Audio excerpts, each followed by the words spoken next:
The anomaly was 4 milliseconds, not 4 seconds, not 4 minutes, 4 milliseconds.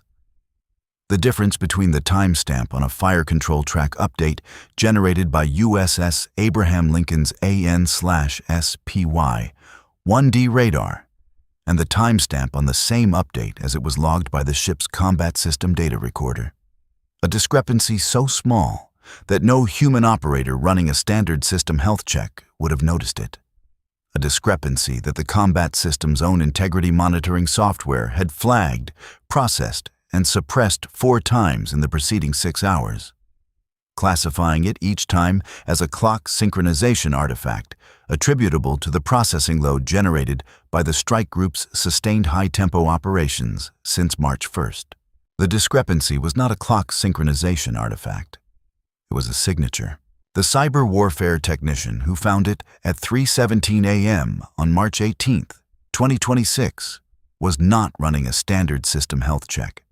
He was running a bespoke diagnostic routine that he had written himself over 4 nights in the preceding week, after noticing that the combat system's automated integrity monitor had been producing a statistically unusual number of suppressed flags since March 12th.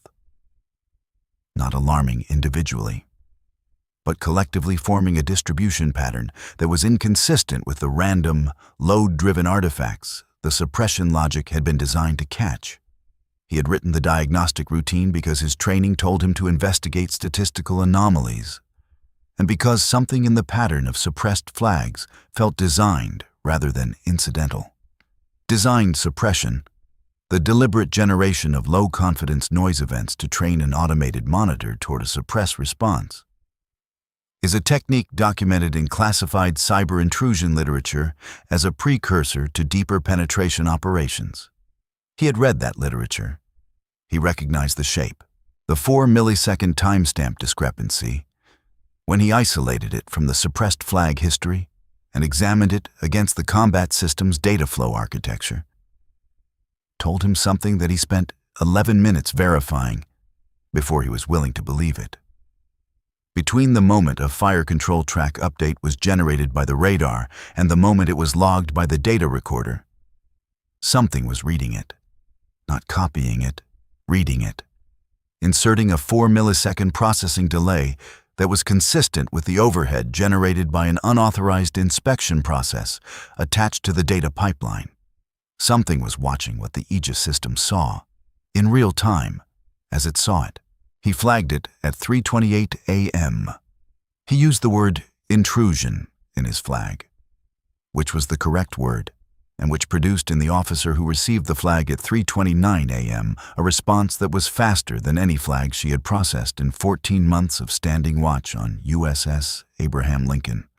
The flag reached the strike group's information warfare commander at 3:31 a.m. It reached 5th Fleet's cyber defense element at 3:34 a.m.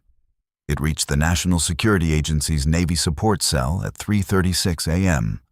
By 3:41 a.m., 24 minutes after a cyber warfare technician had looked at a 4-millisecond discrepancy and decided it was worth 11 minutes of verification, the most sensitive offensive cyber investigation in 5th Fleet's operational history was underway. What they found over the next 4 hours was the operational architecture of a penetration that had taken the IRGC's Cyber Command, operating under a program the NSA's analysts would later designate Phantom Meridian.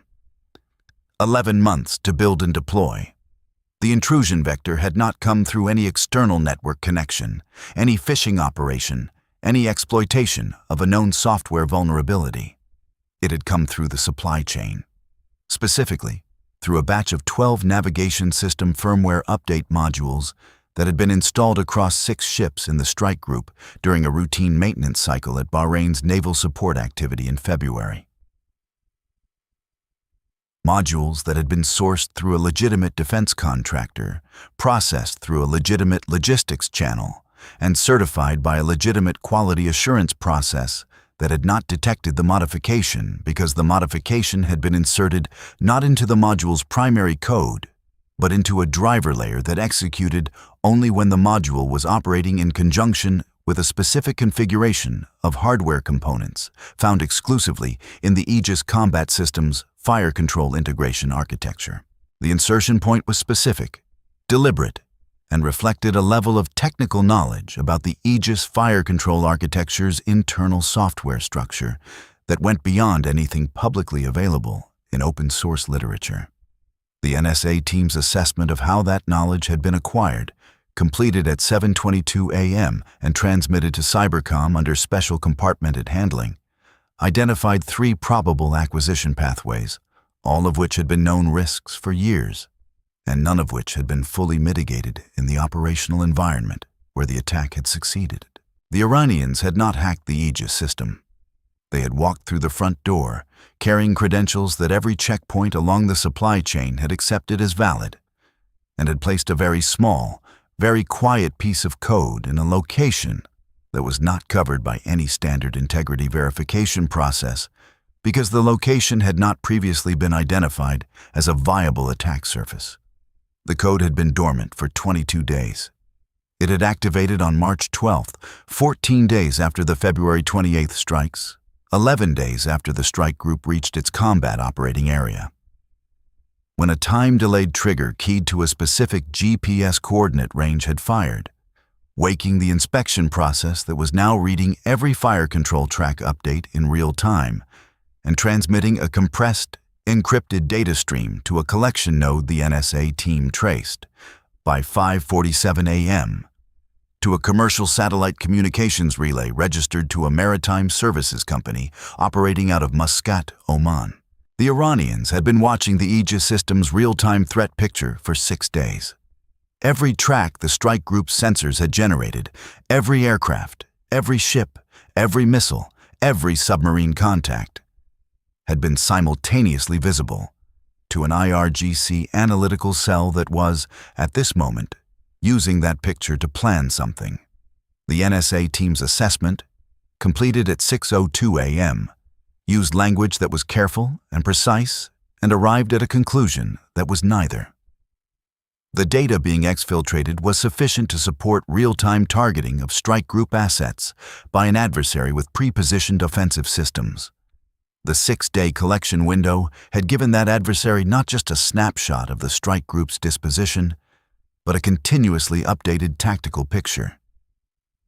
The kind of picture that allows a strike planner to identify the gaps, the intervals, the sensor handoff moments, and the engagement geometry windows that a targeting solution requires. The strike group had been operating for 6 days inside a surveillance architecture it did not know existed. Whatever was coming had been planned against a real-time picture of exactly where every ship was and exactly what every sensor was looking at. At 6:09 a.m., the Information Warfare Commander presented the strike group commander with 2 options. Option 1.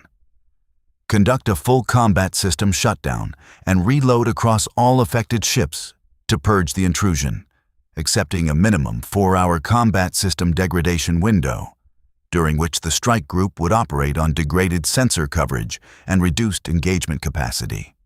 Option 2. Leave the intrusion in place.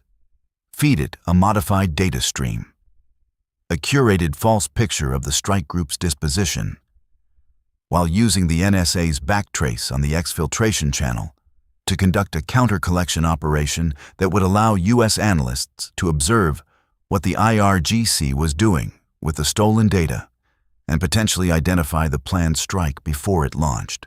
Option 1 was safe. Option 2 was a trap. The strike group commander chose option 2 at 6:11 a.m. He had 40 minutes to build the false picture before the NSA team assessed the IRGC analytical cell would begin detecting inconsistencies in a manipulated data stream.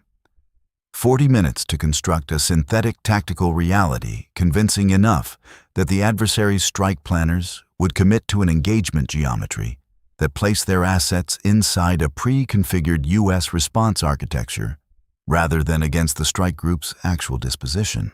The false picture was built by a team of 4. The cyber warfare technician who had found the intrusion, the information warfare commander, the strike group's ASW officer, and an NSA analyst participating via secure video link from the NSA Navy Support Cell. It took 38 minutes. The team worked in the ship's classified network operations space, a room small enough that 4 people occupied it completely, its displays showing the real strike group disposition on one wall and the synthetic version they were constructing on another.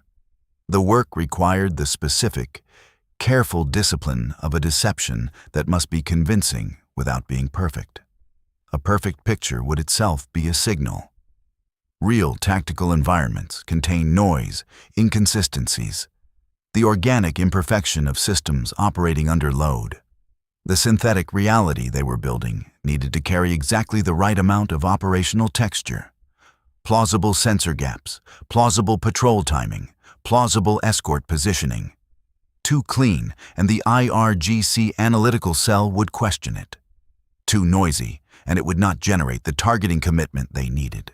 The synthetic reality they constructed showed USS Abraham Lincoln, positioned 11 nautical miles north of her actual position, her combat air patrol operating at an altitude band that left a specific geometric gap in her northern radar coverage, and her 2 Arleigh Burke escorts positioned in a screen configuration that would, to a strike planner studying the picture, appear to present a viable approach corridor from the northeast.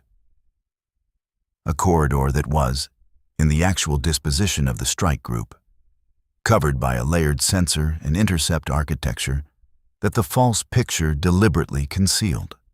The gap they had engineered was not random. It matched the geometric parameters that the NSA's historical analysis of IRGC strike planning doctrine identified as the threshold conditions for launch authorization. A radar coverage gap of sufficient angular width, at a range from the carrier consistent with the Noor missile's effective engagement envelope, with escort positioning that did not present a credible intercept geometry on the designated approach bearing. They had, in 38 minutes, built a picture that looked exactly like the opportunity an adversary strike planner had been waiting 6 days to find. The synthetic picture began flowing through the compromised data pipeline at 6:49 a.m. The NSA team monitoring the exfiltration channel confirmed that the IRGC analytical cell was receiving it at 6:51 a.m. The cell's data consumption rate, which the NSA team had been tracking as a proxy for its analytical activity, increased at 6:53 a.m., which the analysts assessed as consistent with the cell beginning to work the new picture into an active targeting solution. The consumption rate held elevated for 19 minutes, then spiked sharply at 7:14 a.m. The NSA analyst on the video link called it at 7:15 a.m. The cell was in final targeting solution development. Something was being prepared. At 7:31 a.m., the NSA's signals collection architecture detected the pre-launch communication signature of an IRGC Aerospace Force coastal battery complex near Jask. The same signature pattern that the signals analyst aboard USS Carl Vinson had identified before the March 13th ballistic missile launch, now recognized immediately by a collection architecture that had been briefed on the pattern 9 days ago. The battery complex near Jask was equipped with the Noor anti-ship cruise missile system. Its firing solution, based on the target position data the IRGC analytical cell had developed from the false picture, placed the strike on a northeastern approach bearing directly into the engagement corridor the false picture had been designed to advertise. The weapons-free authorization for the counter-strike reached the strike group at 7:33 a.m. The 2 F/A-18F Super Hornets that had been positioned on the northeastern approach bearing since 7:08 a.m. Placed there not to patrol but to intercept. Based on the targeting corridor the false picture had been engineered to generate, received their tasking at 7:34 a.m. The EA-18G Growler that had been orbiting at altitude since 6:55 a.m. Its electronic warfare suite configured to blind the Jask battery's fire control radar at a precisely calculated moment, activated at 7:35 a.m. The battery's radar went dark at 7:35 and 14 seconds a.m. The Noor missiles, 8 of them, launched in a coordinated salvo at 7:33 a.m. before the Growler's jamming activated, now flying on inertial guidance toward a target position that did not contain USS Abraham Lincoln, were detected by the strike group's Aegis network at 7:34 a.m. All 8 were tracked. All 8 were engaged. The intercept geometry was exactly what the false picture had been designed to produce. Missiles approaching from the northeast, along a bearing where the actual strike group had positioned its intercept assets rather than its carrier. The SM-2 intercepts began at 7:36 a.m. The last of the 8 missiles was intercepted at 7:38 a.m. Total engagement duration, 4 minutes and 11 seconds. 0 leakers. 0 impact on any U.S. ship. The F/A-18Fs reached the Jask battery complex at 7:41 a.m. The battery had attempted to relocate its mobile launchers at 7:36 a.m.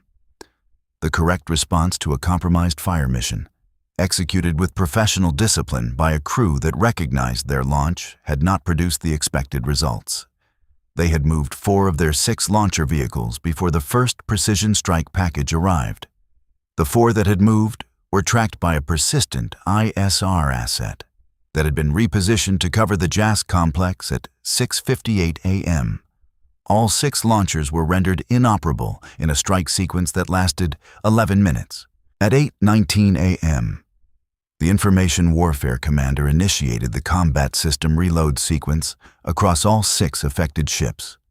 The reload, a controlled purge of all firmware layers, followed by a clean reinstallation from verified, air-gapped media that had been flown out to the strike group from NSA's Secure Logistics Depot at Bahrain at 7:51 a.m. aboard a priority C-2 Greyhound, took 4 hours and 7 minutes on the most complex affected system, and was conducted in a staggered sequence that maintained at least partial Aegis coverage across the strike group at all times. The staggering required precise coordination between 6 ships' combat systems teams, managed by the Information Warfare Commander from Lincoln's network operations space, in a continuous 4-hour oversight cycle. No ship was fully offline at any point. The coverage was reduced, not eliminated. The distinction mattered because the IRGC analytical cell, now receiving no data from the compromised pipeline and aware that something had changed, was, during those 4 hours, an unknown. The unknown was managed, was not ignored. The cyber warfare technician who had found the 4-millisecond discrepancy supervised the reload verification on Lincoln's primary combat system personally, running his bespoke diagnostic routine after each reinstallation phase to confirm clean status before authorizing the next phase to proceed. He ran the routine 7 times over the course of the reload. Each run took 11 minutes. He did not find anything on runs 2 through 7. The absence of a finding, in this context, was not routine. It was the product of 77 minutes of verification work conducted by the same person whose pattern recognition had identified the intrusion in the first place. Work that confirmed, with the specific confidence that only direct verification provides, that the system the strike group was reloading was the system the strike group would actually be operating. The system was certified clean at 12:26 p.m. The strike group had been operating under the shadow of an undetected intrusion for 6 days. It had been operating under a detected and manipulated intrusion for 5 hours and 37 minutes.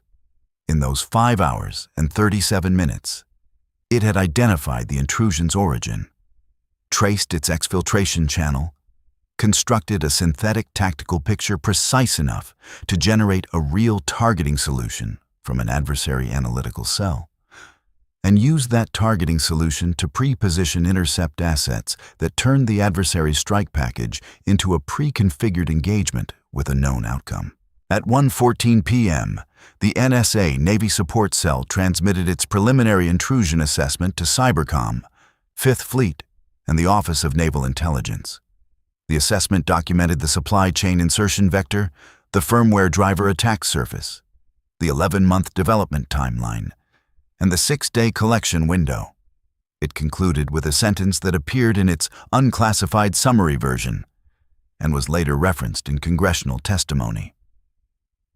The intrusion achieved technical access to real-time Aegis fire control data for a period sufficient to support operational strike planning, and was detected and remediated without operational impact, solely due to the pattern recognition initiative of an individual operator conducting non-standard diagnostic procedures outside the parameters of any established protocol.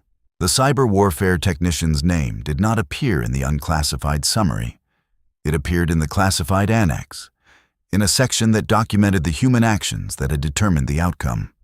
His bespoke diagnostic routine, the one he had written himself over 4 nights, because the pattern of suppressed flags felt designed, was appended to the assessment as an exhibit. The NSA recommended its incorporation into standard Aegis system health monitoring protocols across the fleet. The recommendation was approved at 3:41 p.m., exactly 12 hours after he had flagged the 4-millisecond discrepancy that had started everything. 4 milliseconds. The width of an unauthorized inspection process attached to a data pipeline. The width, in this case, of everything that followed. In naval warfare, the weapon that does not announce itself is the one that reaches the deepest. The defense that finds it anyway.